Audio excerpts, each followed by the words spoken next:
প্রথম ওডিআইতে হারার পর দ্বিতীয় ওডিআইতে বাংলাদেশের জয় ফেরার লক্ষ্য। প্রথম ওডিআইতে স্লো ব্যাটিংয়ের কারণে আমরা হেরে গেছি। আমি গত ম্যাচে বলছিলাম যে স্লো ব্যাটিং রিয়াদ এবং মিরাজের যদি স্লো ব্যাটিংটা না করতো তাহলে আমরা হয়তো ম্যাচটা জিততে পারতাম, কিন্তু রিয়াদ এবং মিরাজের স্লো ব্যাটিংয়ের কারণে 20 থেকে 30টা রান কম হয়ে যায়। সেখানে মিরাজ 101 বলে 74 রানের ইনিংস না খেলে যদি 101 বলে 95 রানের ইনিংসটা খেলতো, রিয়াদ ভাই যদি আর 10টা রান করতো তাহলে হয়তো আমাদের স্কোরটা দাঁড়াইতো 320 অথবা 330-এর দিকে, তাহলে আমরা ম্যাচটা কিন্তু জিততে পারতাম। কিন্তু সেখানে উল্টা হয়ে গিয়ে 294 রানে আমরা অল আউট হয়ে যাই। এখন দ্বিতীয় ওডিআইতে আমাদেরকে যেভাবে হোক জয়ে ফিরতে হবে। যদি আমরা দ্বিতীয় ওডিআইতে জয়ে ফিরতে না পারি তাহলে এই সিরিজ কিন্তু আমাদের হাতছাড়া হয়ে যাবে।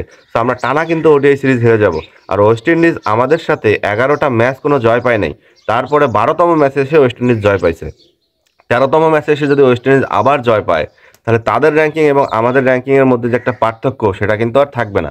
অলরেডি আমরা আফগানিস্তানের সাথে সিরিজ হেরে ওডিআই ক্রিকেটে একটা ব্যাকফুটে চলে গেছি। হ্যাঁ, সেখান থেকে আমরা ওয়েস্ট ইন্ডিজে গেলাম, ওয়েস্ট ইন্ডিজে গিয়ে একটা টেস্ট জিতলাম, একটা টেস্ট হারলাম, এবং সেই টেস্ট জেতার পর ওডিআইতে আমরা জেতা ওডিআইটাও হেরে গেলাম। কারণ ব্যাটিং 294 রানের একটা ইনিংস ছিল, সেখানে ওয়েস্ট ইন্ডিজকে জিততে হলে একটা রেকর্ড করতে হবে এই মাঠে। কারণ এই মাঠে 294 কেন, এই মাঠে 270 রানও চেস হয় না। সেই মাঠে তারা ধৈর্যের পরীক্ষা দিয়ে 294 রান চেস করে ফেলছে। 94 যখন চেস করলো তখন ওয়েস্ট ইন্ডিজ তো চাঙ্গা, বাংলাদেশ দল তো একটা চাপে আসেই।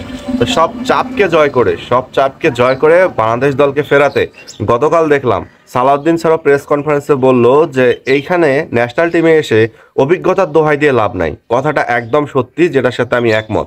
যে ন্যাশনাল টিমে যখন খেলতে আসছি তখন আমি মনে করব বাংলাদেশের যে 15 জনের স্কোয়াড আছে সেই 15 জনের স্কোয়াডের মধ্যে আমি একজন। অভিজ্ঞতা না থাকলে তো আমি ন্যাশনাল টিমে আসতাম না, অভিজ্ঞতা না থাকলে আমি খেলতে আসতাম না।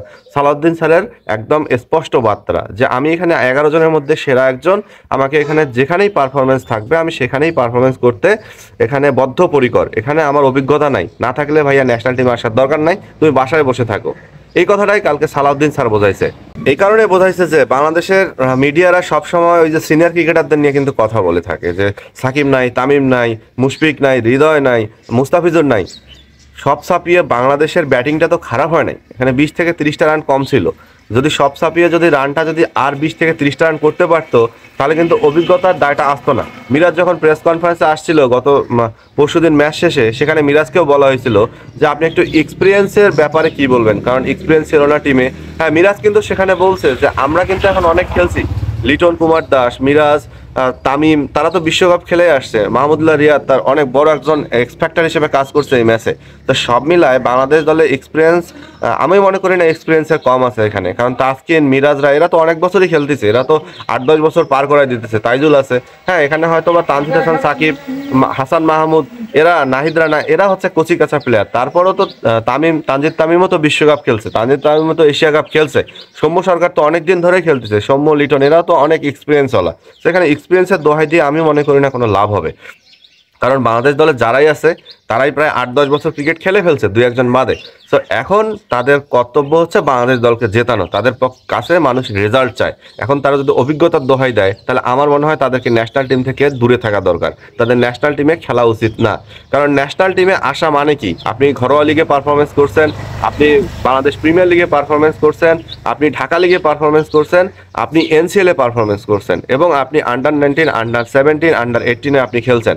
তো সবগুলা খেলার পরে কিন্তু আপনাকে ন্যাশনাল টিমের জন্য বিবেচনা করা হয়েছে। সো আপনার অভিজ্ঞতা না থাকলে আপনাকে কিন্তু ন্যাশনাল টিমে আনা হইতো না। এখন ন্যাশনাল টিমে আসার পর আপনি যদি আপনার অভিজ্ঞতা খুঁজতে চান তাহলে আপনি তো জাতীয় দলে খেলার মতো যোগ্যতা রাখেন না। আপনাকে তো জাতীয় দল থেকে বের হয়ে যাওয়া উচিত, বের হয়ে অন্য কাউকে সুযোগ দেওয়া উচিত। আমাদের বিজয় আছে বাইরে, হ্যাঁ, আমাদের সৈকত আছে বাইরে, আরও অনেক কিছু আছে, কিন্তু আপনি সেখান থেকে 11 জনের মধ্যে সিলেকশন হয়েছেন, এখানে এসে আপনি অভিজ্ঞতা খুঁজবেন, এটা তো পসিবল না। তো দ্বিতীয় ডেতে বাংলাদেশের জয়ের জন্য এবং জয় ফেরাতে আমি দেখলাম ফিল্ড সেভেন্সের সাথে আমাদের প্রধান নির্বাচক ফারুক আহমেদ অনেকক্ষণ কথা বলতেছে। সেইখানে সালাউদ্দিন স্যার এসে যোগ দিচ্ছে, প্রতিটা প্লেয়ারের সাথে এক্সট্রা ক্লাস নিচ্ছে সালাউদ্দিন স্যার।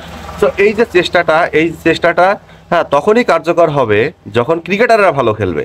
কোচেরা যতই ভিটামিন খেলাক, যতই সালসা খাওয়াক, যতই কলিকাতা হারবাল দেখ, যতই ইঞ্জেকশন পুশ করুক, যতক্ষণ পর্যন্ত খেলোয়াড়রা মাঠের মধ্যে ভালো খেলবে না ততক্ষণ পর্যন্ত হ্যাঁ কোচ, ক্যাপ্টেন, নির্বাচক, টিম ম্যানেজমেন্টের কিচ্ছু করার নাই। কারণ বাইরে থেকে সবাই অনেক ভালো সাজেশন দিবে, বাইরে থেকে সবাই ভুলগুলো ধরাই দিবে, কিন্তু খেলার মাঠে গিয়ে ক্রিকেটারদেরকেই খেলতে হবে। সো রানআউটে যারা দেখছেন সাবস্ক্রাইব করতে ভুলবেন না।